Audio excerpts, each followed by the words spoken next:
የ15 ዓመት ልጅ ናት። መንገድ ሄዳ አታውቅም፣ ሀገር አታውቅም። ሴት ናት፣ ልጅ ናት። በ15 ዓመቷ ልጅ አዝለሽ ግብፅ ሂጂ። እንዴት ያለ መከራ ነው እናንተ! ወደማታውቀው ሀገር መንገድ ሄዳ የማታውቅ ልጅ፣ የአንድ ልጅ እናት አባት የሌላት ወደማታውቀው ሀገር በምንድን ነው የምትሄደው? መኪና የለም፣ ፈረስ የለም፣ በቅሎ የለም፣ ሰረገላ የለም፣ በአህያ ለዚያውም በእስራኤል የክረምት ወራት በረዶ በበዛበት ሄዳስ ግብፅ የምታርፈው ወማን ቤት ነው? የትም ማረፊያ የሌላት።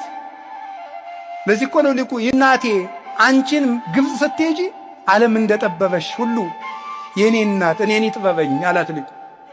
እኔን ዓለም ይጥበበኝ አንቺን እንደጠበበሽ ብሎ ያለቀሰላት ለዚህ ነበረ።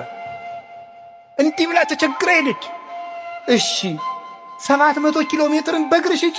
እሺ እማን ቤት ነው የማርፈው? መንገድ ላይ ሴት ነው የማርፈው? የለም። የወለድሽው ልጅ ዓለምን የሚያጠግብ ነው፣ ግን ደግሞ እንጀራ ትለምናለች። የወለድሽው ልጅ ለዓለም ሁሉ የሕይወት ውሃ ነው፣ ውሃ ይጠማታል።